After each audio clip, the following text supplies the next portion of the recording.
பூனை கடியால பறிபோன உயிர். ஆமாங்க, உண்மைதான். அவனியாபுரத்தை சேர்ந்த பாலமுருகன் அப்படின்ற ஒரு பையன், அவருக்கு 25 வயசு. கல்லூரி படிப்பை முடிச்சுட்டு வேலை பார்த்துக்கிட்டு இருக்காப்ல. கொஞ்சம் மாசத்துக்கு முன்னாடி அவரோட வீட்டு மொட்டை மாடியில தூங்கிட்டு இருந்திருக்கு. அப்போ அவங்க வீட்டு பக்கத்து வீட்டுக்காரங்க பூனை வளர்த்திருக்காங்க. அந்த பூனை என்ன பண்ணிருக்கு, இவரை கடிச்சிருந்து. பூனை தானே கடிச்சிச்சு, என்ன ஆயிர போது, அதுல என்ன விஷமா இருக்க போது அப்படின்னு நினைச்சு அவர் அதை பெருசா கண்டுக்காம விட்டு இருந்திருக்கு. கொஞ்ச நாளுக்கு அப்புறம் பாத்தீங்கன்னா அந்த பூனை கடிச்ச இடத்துல, அந்த பல்லுப்பட்ட இடத்துல பாத்தீங்கன்னா புண்ணு பெருசாயிட்டே இருந்து, ரொம்ப வலியும் அதிகமா இருந்திருக்கு, அரிப்பு அதிகமா இருந்திருக்கு. உடனே டாக்டர்கிட்ட போய் பார்த்திருக்காப்ல. டாக்டர் வந்து எப்ப கடிச்சது அப்படின்னு கேட்கும்போது ஒரு 3 மாசம் இருக்கும்னு தோராயமா சொல்லிருக்காரு. அதாவது அது கடிச்ச புதுசுல இதை யார்ட்டையுமே சொல்லல. ஏன்னா அவர் பெருசா அதை கேர் பண்ணிக்கல. அது என்ன பூனை தானே அப்படின்னு நினைச்சிட்டு விட்டது அவருக்கு ரொம்ப பாதிப்பை ஏற்படுத்தி இருக்கு. அதாவது பூனை மாதிரியே பிஹேவ் பண்ண ஆரம்பிச்சிருக்காப்ல. என்ன கடிச்சிச்சுப்பான்னு கேட்டா, ஏதோ கடிச்சிச்சாப்பான்னு கேட்டேன். ஆமா, எங்க வீட்டு பக்கத்துல வளர்த்த பூனை கடிச்சிச்சு அப்படின்னு சொன்னான்.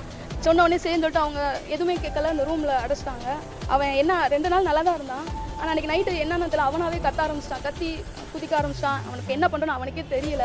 ரொம்ப அழுது ஏதோ ஆர்ப்பாட்டெல்லாம் பண்ணான். எங்களால் அதெல்லாம் பார்க்க முடியாமல் நாங்கள் வெளியில். அந்த மாதிரி பாதிக்கப்பட்ட அந்த மாதிரி நடந்துக்கிறவும் அவரை தனி அறையில் அடைச்சு வச்சிருந்திருக்காங்க மருத்துவமனையில். பூனைக்கடியால் பாதிக்கப்பட்ட அவர் வலி தாங்க முடியாமல் அவர் மனநலமும் பாதிக்கப்பட்ட அந்த ரூமில் அவருக்கு கொடுக்கப்பட்டிருந்த அந்த பெட்ஷீட்லேயே வந்து பார்த்தீங்கன்னா தூக்கு போட்டு இறந்து போயிட்டார். ஒரு சின்ன பூனையோட கடி ஒரு 25 வயசு பையனோட உயிரையே தூக்கிடுது. ராபிஸ் அப்படின்றது ஒரு கொடுமையான வைரல் இன்ஃபெக்ஷன். விலங்குகள் கடிச்சா உருவாகக்கூடியது. அதுலயும் ஸ்பெஷலா பூனை. உங்களை ஒரு பூனை கடிக்குது, சின்னதா கடிக்குதுனாலுமே அது நீங்க வளர்க்குற பூனையா இருந்தாலும் அதை சும்மா விட்டுரு. நூண்டு கடிதானே எச்சியை தொட்டு காத்துல விட்டு போனா சரியாயிரும்லாம் நினைக்க கூடாது. கடிச்ச உடனே முடிஞ்ச அளவு மருத்துவமனைக்கு போய் அதுக்கு தேவையான மருத்துவ சிகிச்சையை பெற்றிருக்காங்க. இல்லைன்னா உங்க உயிருக்கே ஆபத்து, அவ்வளவுதான் சொல்ல முடியும்.